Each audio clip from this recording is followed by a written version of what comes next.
your life. You got this. Go chase it, live your life. Enlighten you.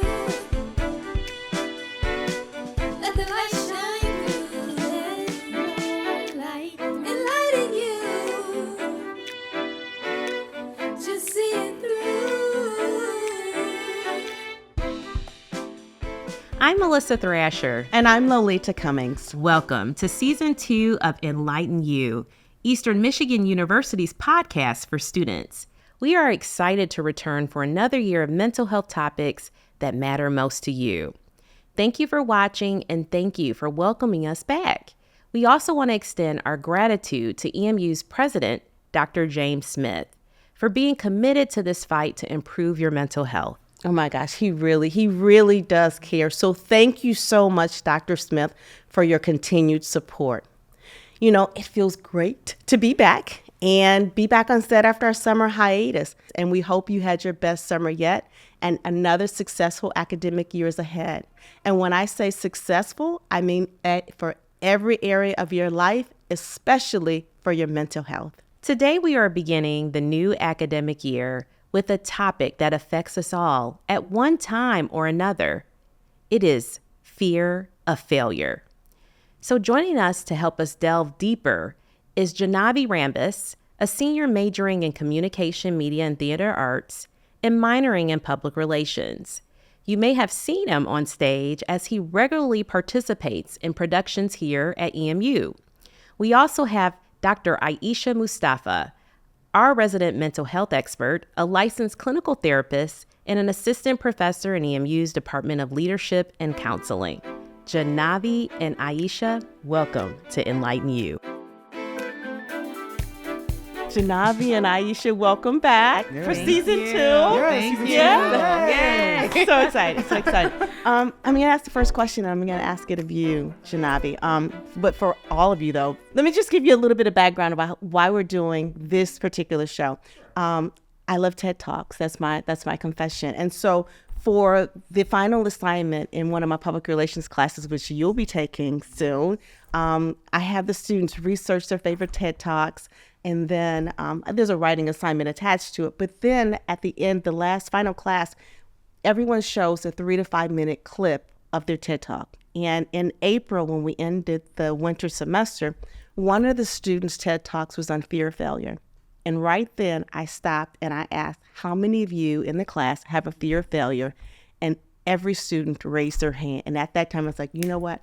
That is going to be our next topic. So that's why we're here today, because it's a great way, I think, to start the new school year, you know, because I think so many people have it. I have it.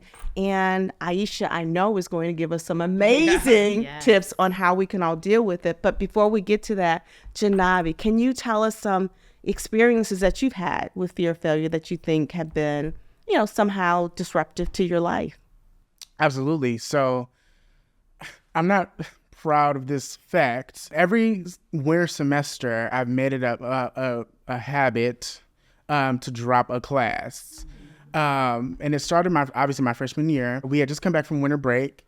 And of course, naturally, I got COVID. And I emailed all of my professors and I was like, hey, I'm going to be out of class for the next couple of weeks or whatever. And one of my professors was like, hey, just so you know, we're doing a writing assignment that is like 8 pages long. I'm walking through with you, so it is important that you're here. Obviously, you can't be, but you're going to be a little bit behind. I immediately dropped the class, and I was like, oh, thanks for letting me know. Cool.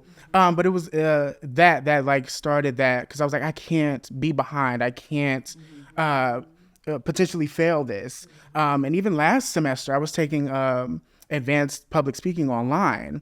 And I knew I was in the process of doing a play, and just on top of my other classes. And this particular class was online. And I was like, I don't think that I can do this. So I dropped that.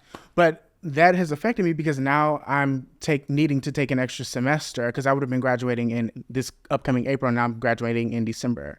So yeah, little things like that. So was it specifically that public speaking class that it was at the topic of that made you afraid, or you just, for some other reason, drop it? I think it was a mix of things. It was the topic. It was the fact that it was online, and that I felt like I couldn't keep up with because it was asynchronous, so it wasn't there. I wasn't being checked up on, so to speak. So it was like I felt like I would have fell behind in a sense, and kind of fell by the wayside. But you've been doing this kind of periodically throughout your time. Oh yeah, every when I say every winter semester I drop a class, and I'm not saying that to be funny or that's a proud thing, but I do, because even my sophomore year, I don't mean to go down the list of classes that I've dropped, but one class I was taking fermentation, and I was literally failing. At that time, I didn't really know what to do, and I didn't know who to ask for help. And so one friend, not a friend, but a classmate of mine was like, you should just drop the class. Like, why would you like stay in the class if you're failing? So I just dropped it. And something I hear from your story when you say you're not proud of it, I'm so excited you recognized this class was not serving you. Yeah. So what you see as failure, I'm like, that's awesome that you didn't try to power through and suffer versus like you recognize there's an off ramp, we'll take the class. I think something that's helpful for us to remember, like now you're graduating a semester later, it's an extra 4 months. Now, granted, no one's trying to pay extra tuition. Right. We have jobs to get and insurance. Absolutely. But in the grand scheme, it is an extra semester for your mental health to be intact during that semester. Yeah, that's good. I'm glad you said that, because a lot of times we don't look at the big picture, right? We look at this singular event and think it's a huge deal, and we don't realize that down the line, it really isn't. You know, it's like maybe taking a gap year. You know, after high school, it seems like a big deal, but okay, so, you were 23 when you graduated college, or 24 when you graduated college. Does that really matter? Yeah, does it really in the grand scheme of matter? things? But Right. it does make you fear that in the moment. Yeah. And it feels like a failure. Yeah. Unfortunately. Yeah, absolutely. Well, I want to talk about expectations, because I know that all of us, we're probably all guilty of placing high expectations on ourselves. I know I am. Some of it makes us work harder. Some of it, they're unrealistic expectations that bring about negative feelings. So my question is, are there specific academic or social pressures that make you more fearful than others? I don't know about academic, but I do know socially. For example, like on campus, I haven't really done any orgs or clubs, mostly because it's not about fear of failure, but more about my fear of being inadequate or not fitting in or being incompetent. Like there are certain like media groups that I'm like, that seems so fun, but I'm like, I don't know if I have the skills to like keep up with these kids. So yeah, like those are like specific moments. And also too, I have this big thing where I want to be perceived as perfect. And I think that affects me academically, because I'm always, oh my God, I need to do this essay and I need to be perfect and I need to get an A, and that's just not realistic, you know what I mean? Right. And that is a form of a fear of failure, though, right? I mean, Exactly. yeah, because you think you're going to fail at being perfect or fail at fitting in. Yeah. I think to add to that, there's the fear of, well, what if I don't like it? What if I invested my time? What if I'm not dressed appropriately or don't know this latest, whatever's happening on TikTok right now? And so then we just stay home or isolate and don't push ourselves to just dip a toe in and to see, like, do I like this club? Because it's like, well, what if I join this and I'm not good at it, and then I drop out, and then this is going to keep happening for 5 years. And then I tell people, my clients, my students, myself, it's called this Thursday. We're just going to go 6 to 8. Why are we going towards, I'm never going to be an Olympian right now if I do this. Sure. So I hear what you're saying. And Aesha, is it fear of failure? Is that most prevalent among college students? Yeah. Or, okay. So the traditional age college student being 18 to 25, however we see that's different at different universities, including EMU.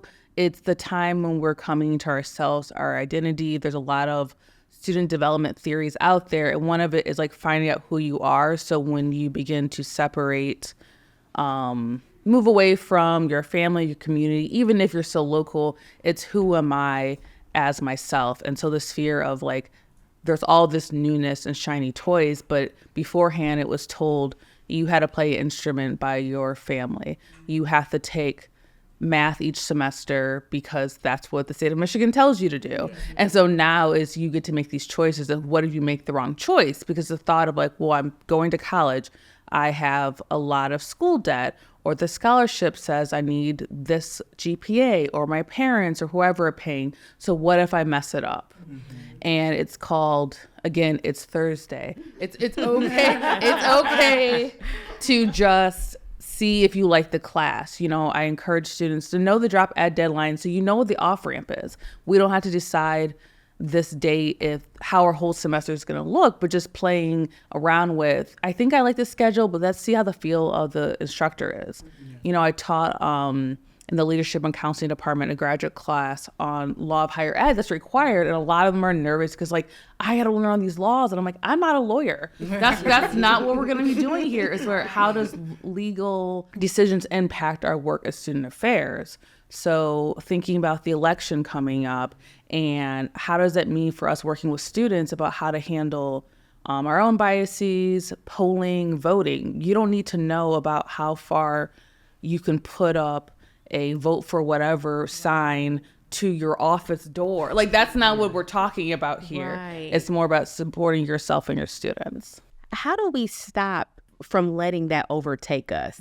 You know, I think we talked about all of us having some type of fear.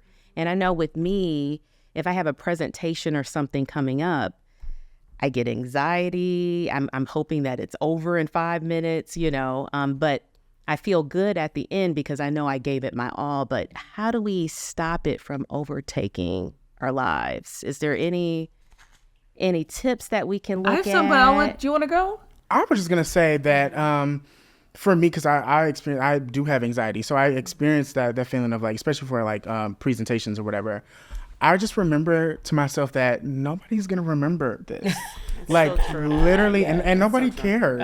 Honestly, like I don't even remember what I said 5 minutes ago. So, you know, like it really doesn't matter. Right. So I love that. Yeah, I do too. Yeah. So I think something's important is sharing more of our failures, because the word sounds so horrible versus I get excited when I drop the ball. There's a book I love called Dropping the Ball, and it's definitely with the context of relationships. So thinking about, you have rubber balls, you have glass balls. I love chucking the rubber balls because they bounce back. And there's glass balls that are fragile and ideally do not break. And so something I do with my students is sharing the things I'm failing at, like Canvas being all set up before the start of the class. That's not the priority area always. And like, you know, there's a fear of, I was the student who wanted to know how the whole semester looked and had all the articles printed and binded and collated. And then what am I as a professor if that's not done or it's getting put up a week in advance, you know, if that. And so this fear of like, oh my God, I'm failing my students. But then for me, it was really helpful to share, like, that has not been the focus this semester for me.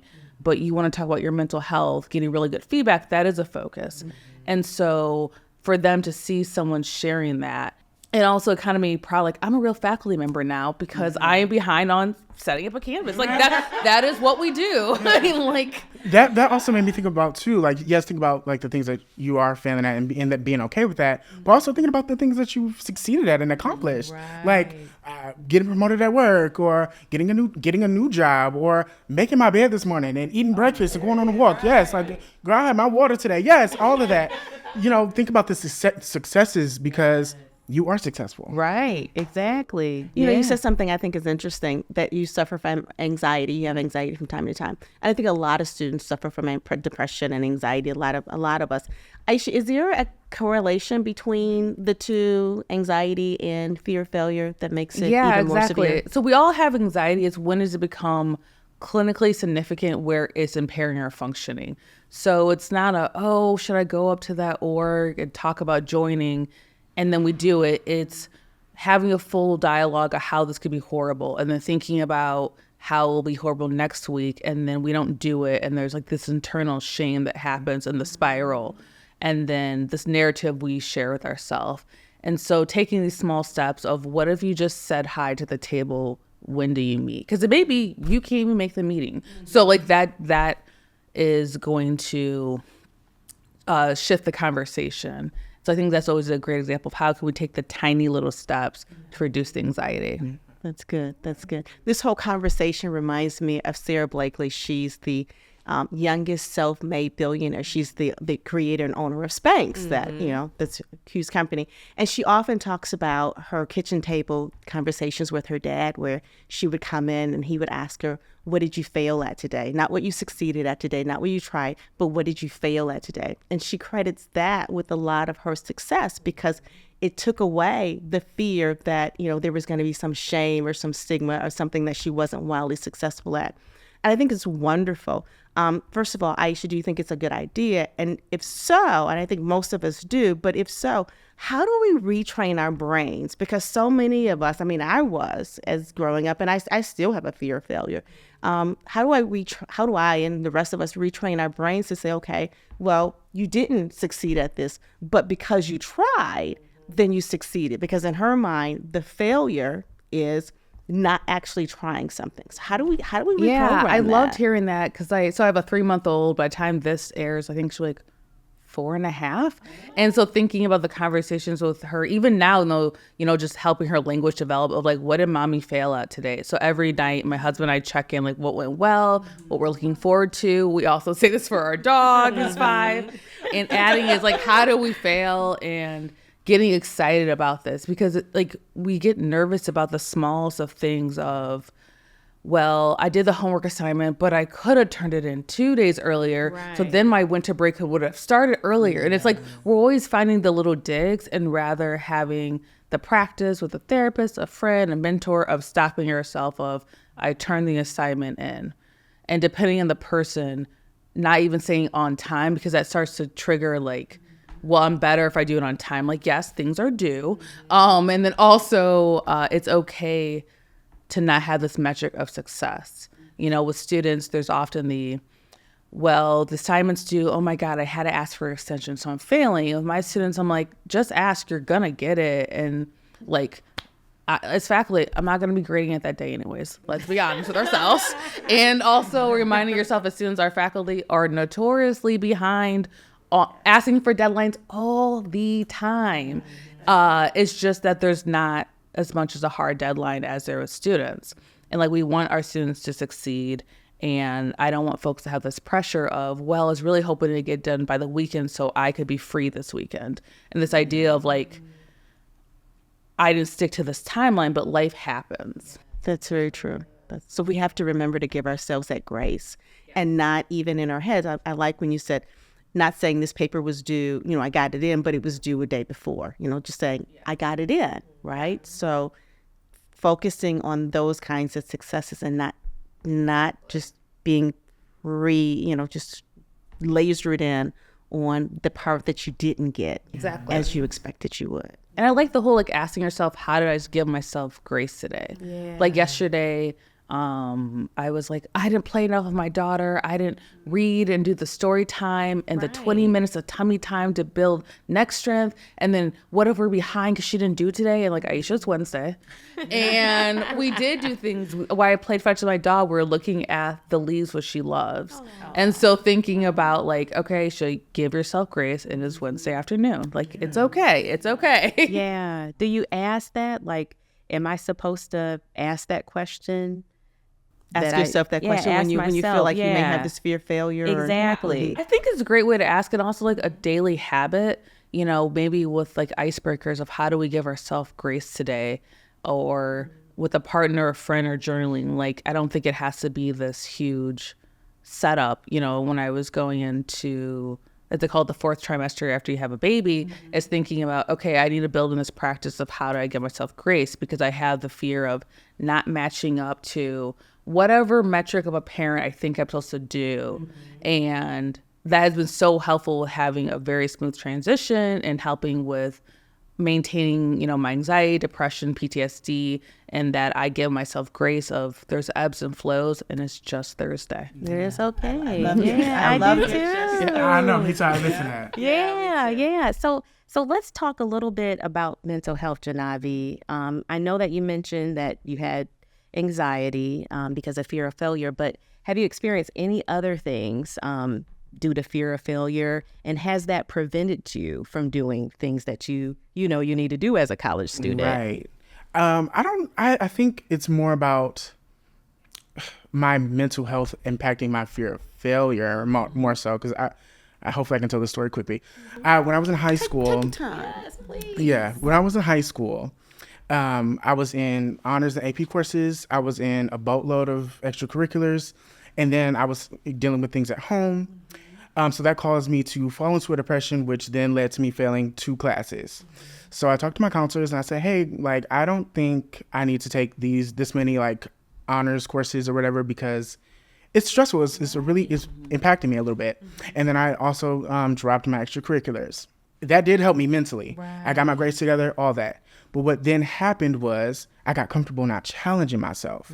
And so whenever an opportunity came about and I had to think, well, is it going to require work or effort, and is there potential for failure? I'm not doing it. And that really played a factor. And that was my sophomore, junior year of high school. And it wasn't until I got into my senior year of high school and started to think, well, what do I want my life to look like? I had to evaluate that. And then I said, okay, well, I want to go to college. What I want for my life, I need to go to college. And so that's when I started to put it together. But I don't want to say it was too late, but at that point, that fear of failure had set in, because now I'm applying to colleges and like, oh my God, my transcript doesn't look as squeaky clean as it could have. Right. And my GPA is kind of low, and these schools aren't going to accept me. These schools aren't going to accept me. So I only really applied to like 5 schools because of that. But that was just I think what the onset of my fear of failure happened. I know we talked about internships, and like Lolita knows, I'm a big advocate for getting internships.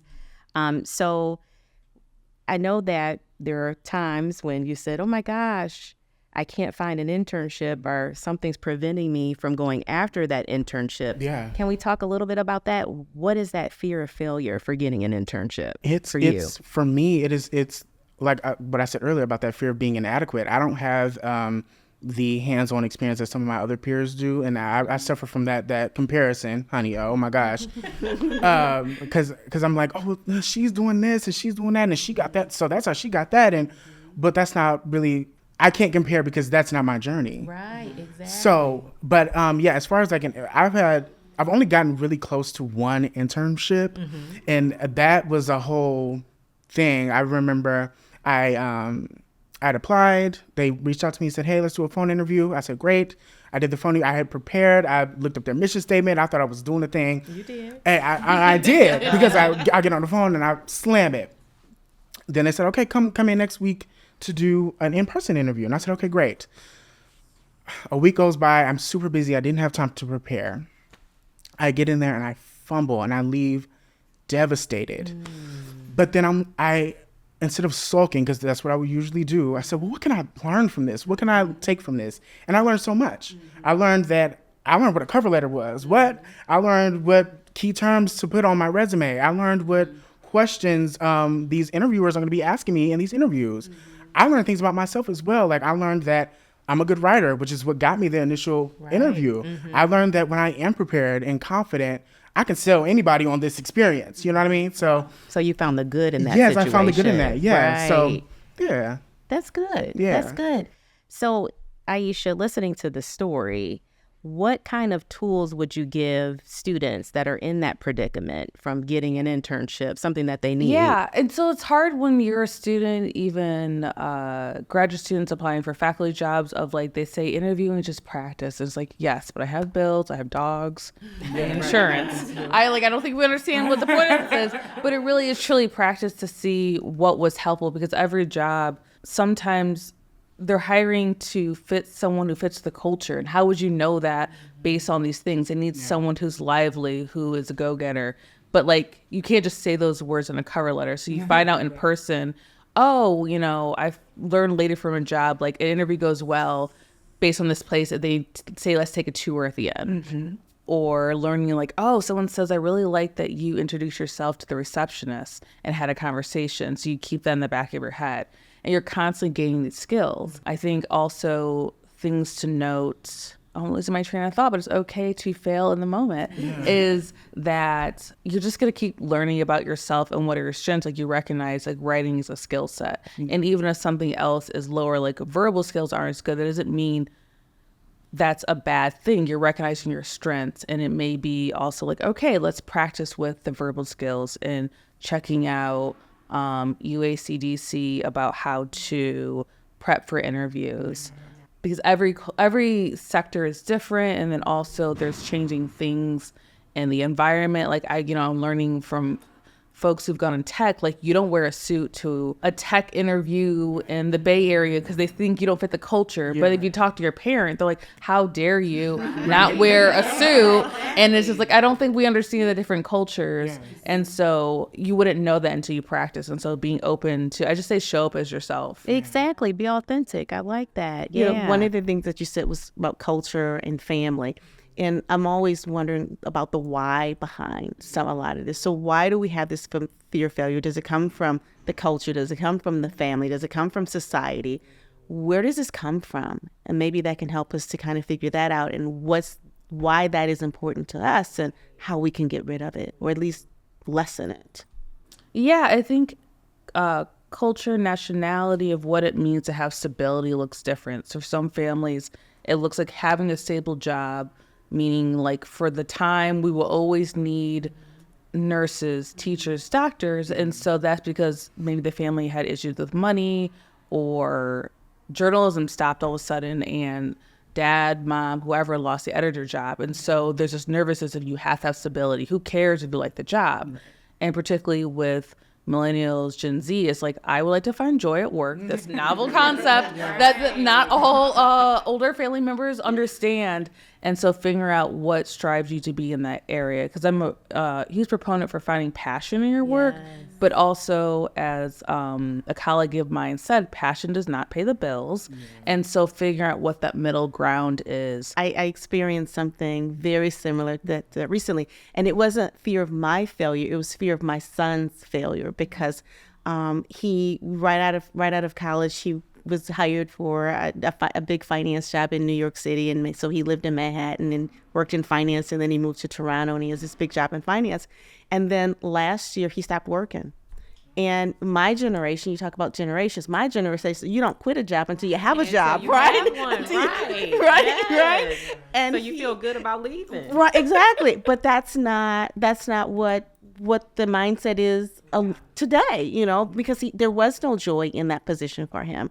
And so he had set himself up financially. He's taken a year off, and just later this month, he's going back to get a counseling degree. He wants to be a therapist. Cool. And so for me, I didn't have a fear of failure for myself, but I had one for him. I was afraid for him because he quit a job and he didn't have a job, but he took that path. And I love, and maybe, I don't know, I always try to encourage my kids to fail. I want to know what they failed at when they were growing up. Maybe that had made an impact. I don't know. But it's not just fear of failure for ourselves. Sometimes it's fear of failure for others. And it came from family, you know, so that was impactful. Because they can spare the like, well, was I a good parent? What if I did this?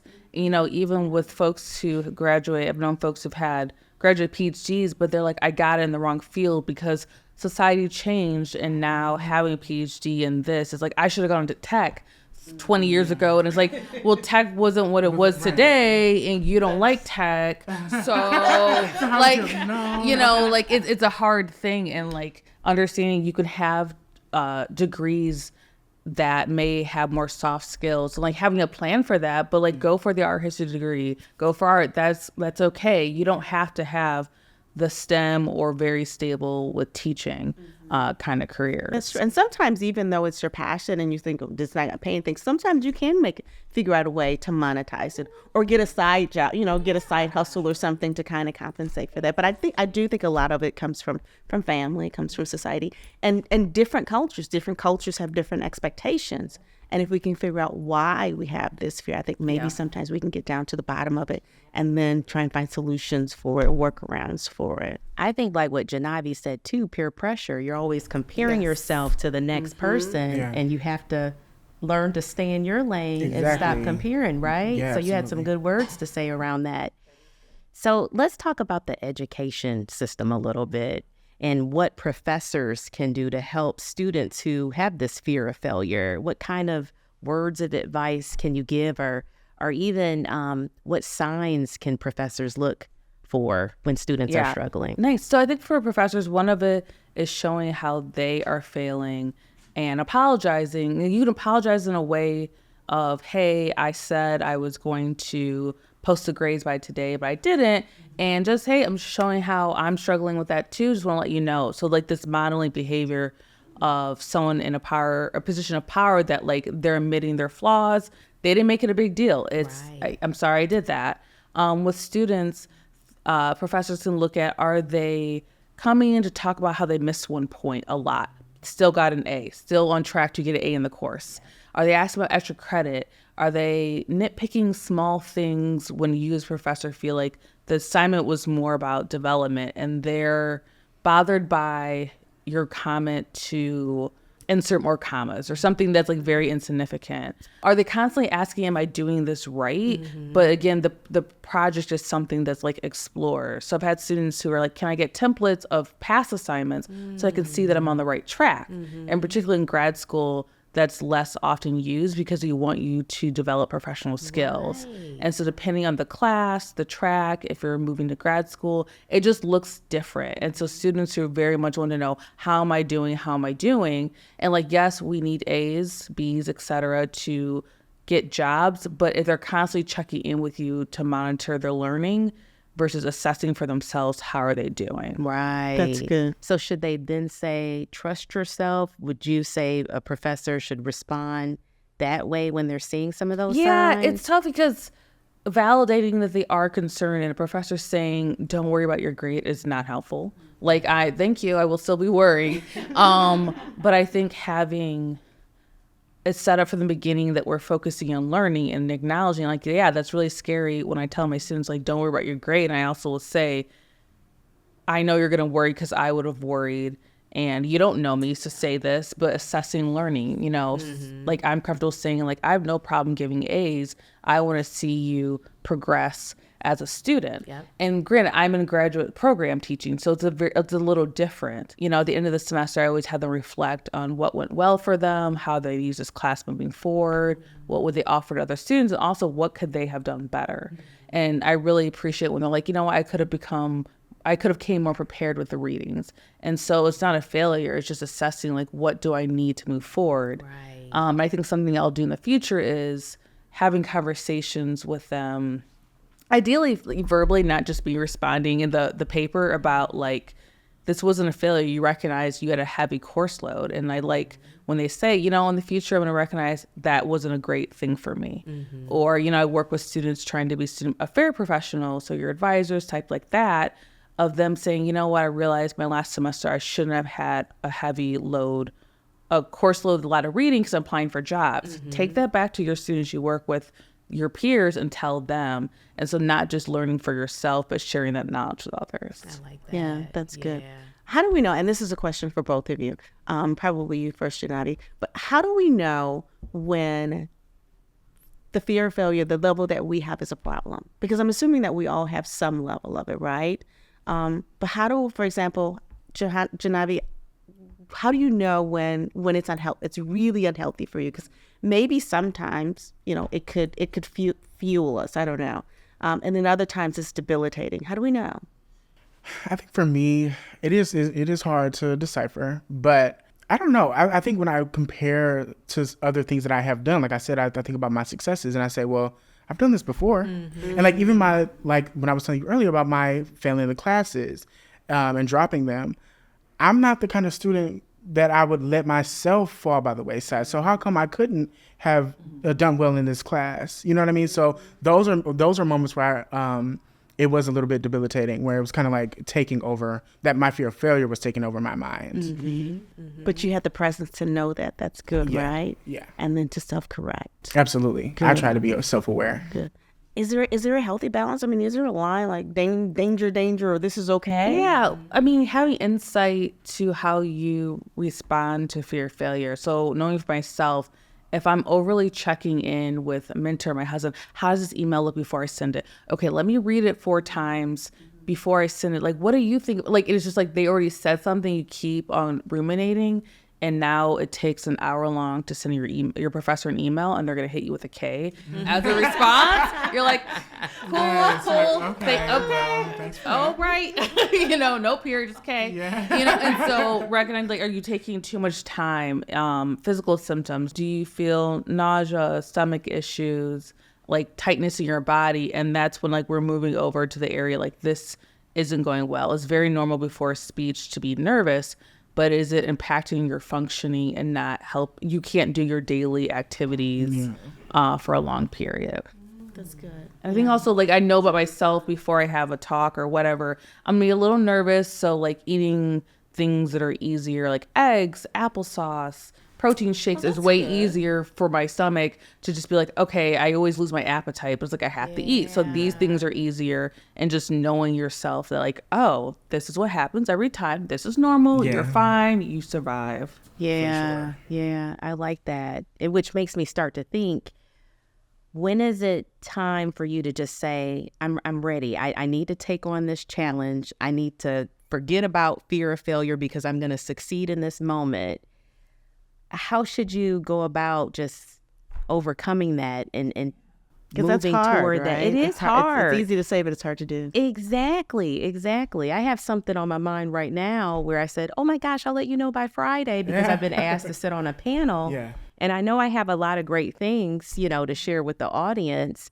But then I thought, oh my gosh, I'll be sitting next to one of my mentors who hired me, at one of my jobs. And I'm like, oh my gosh. But I know that, again, I would have a lot of great gems to share. How do you get past that? That's a really nice personal story. Thanks for sharing Oh, that. you're welcome. Thank you, Cole. For me, I know it's easier said than done, but I try to lean into it. I mean, you're always going to be, especially trying new things, you're always going to be scared to some level, to some degree.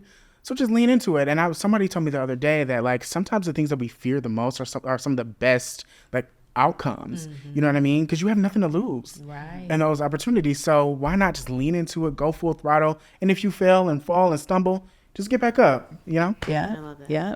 And like you said, some people just don't remember. Like only you are paying attention to you. Right. I think having deadlines of I'll let you know by Friday makes it so like, okay, I have time to think about this later. Reminding yourself some mantra, ideally you put on a Post-it of like, no one picked you on accident. This is not a charity case. They picked you because you know your stuff, and not compare yourself to who you're sitting next to. The show I love called This Is Us, very emotional, by the way, everyone you say, you're like, something Beth and Randall do is like, they play this game. I think it's like, what's the worst fear? And so playing that it's not a game, but with yourself or others of what's the worst fear. And it'll go from like, well, I'm on the panel, I embarrass myself, then someone sees it and I get fired. Right. And then I lose my home. And it's like, it's just a panel on Friday. Like, how are these gonna go that way? And so, not to pick on you, but but it's just like, it's like, think about that and be like, it's just this small thing. How is that? Because when you write it out or say it, how is it possibly gonna become all these things? And fear of failure does offer professional development, right? Because you're growing from that experience. Exactly. Yeah. So those And are then all you good get to see like you takeaways. survived and everyone's like, you did great. And then you get to, for myself, turn on the voice. They're just saying that. No, they're not. Like, like that imposter yeah, syndrome, right? I have that real bad. Oh, you do? Yes, I think what? we all do. I think it's everybody thing. I don't know what that's about. The imposter syndrome. Yeah, like why we do have a you show feel like about you're that. not good enough? That is a whole nother show. right. We're going to have to do that show. Yeah. But we've got, this is our back to school season 2 episode. So excited. And we have a whole new crop of freshmen and first year students coming. What should we tell them with their fear of failure? What advice would you give to them? And not just freshmen, but probably, upperclassmen, graduate students, everyone has that fear. What's the best advice we can give them? I would leave the tagline, if you aren't failing, you're not growing. Just as simple and sweet. Yeah. I like that. Something I try to tell myself is that it's not that serious. Like it's, you might fail a class. Like you might drop a class. You might, have to take a semester off. That's okay. Like it's okay. As long as you get back up and don't lie down in the dirt and let the rain pour, you'll be all right. You know what I mean? Right. So take every day, day by day, honey. Like that's all you can do. Just Thursday. It's just Thursday. Just Thursday. So I have a show called Just Thursday. I I love that. Yeah. And Aisha, we always ask, where can students go get help? Yeah, Where so if it's getting yep. bad for them, where can you go get help? Counseling and psychological services. So these are staff provided, social workers, therapists, counselors, psychologists. The clinical psych department has interns as well. And the counseling clinic, which is in my department with leadership and counseling, is that master level.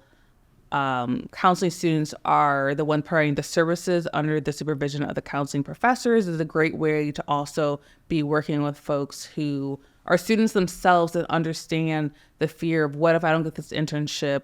Oh my God, my CV doesn't look like this. Because it can sometimes be harder for folks who have the job you want or 20 years down the line, and they say, don't worry, it's just an A-. And you're like, you don't understand. This A- is detrimental. And so having someone who has that shared experience, that semester as you, say it's okay. Yes. Unfortunately, we're almost out of time. My I know. Any last question, gosh. Melissa? Or any last words? questions? I know. Well, you asked about advice. I think you both gave good advice. Is there anything holding you back right now? You're now a senior. You gotta. I know. Yeah. Woo, the time flies. The time Because there's also flies. probably a fear of failure. What are you going to do after you graduate, right? Yes, because Exactly. you just asked me, what am I going to do? Yeah. And I was like, I don't know. But Let's get you there. yeah, I know. That's what I'm trying. Like, I'm trying to think about that and get prepared, because I'm like, okay, I was thinking about going to grad school, and I'm like, I don't know if my grade, see, this is that fear of failure. I'm like, I don't know if my grades are good enough for that. What school would I be looking at? What would I do there? Would I be good enough at that? Like all of these things playing a factor too in my mind now, now that I am approaching my 4th year of college. It's exciting though. It is exciting, but it's Right? also very scary, because this is real life. Yep, it's new territory. Yes, so- yeah, but you're not gonna listen to the imposter I am syndrome not. voice. I'm gonna go full throttle. I fully plan on that. Yes. Then you got that. Good. Any last words, Aisha? Any last pieces of I advice? know this is like a pop-up question that was not predetermined. If we all wanted to go around and say something we're excited about to potentially fail this semester. And I know, because like sharing with folks, like it's okay. So I can start. So I'm on leave this semester because I have a newborn. And so I'm yeah, she's really cute. She's super cute. And so my excitement of fear of failure is how to be on leave and still progress my writing that I'm doing, but also having a newborn and, failing at, oh, wait, she got 2 minutes less of tummy time because I wanted to finish the sentence, or I didn't write today because I wanted to spend time with my child, and excited to be like, it's okay. Like, everything's great. My job will be there when I'm done. My child is thriving, and like very excited to just fail at being a working mom. Yes. I'm I'm stoked to fail at it. I love that. I do too. I think for me, I get so wrapped up in trying to be the perfect student. I'm excited to, I don't want to say I'm just going to be failing all around, but I'm excited to take a deep breath. And, this is my senior year. After I was telling Lolita earlier that after this semester, I will have completed my major requirements. So I'll be taking some easier, or maybe I might be double majoring now. So we'll see. I've tried to convince him to double major in public relations. We have an amazing PR program, so yeah. So we'll see. But as of now, I'll be taking easy courses, relaxing. So I'm excited to fail it, and not fail, but take it easy. Everyone's looking at me now. I can go next. Okay, One of the challenges that I want for myself is to learn a second language. Oh, and I I've like wanted to that. do that for some time. We go to Mexico. We go to Cabo San Lucas every spring, and I love it.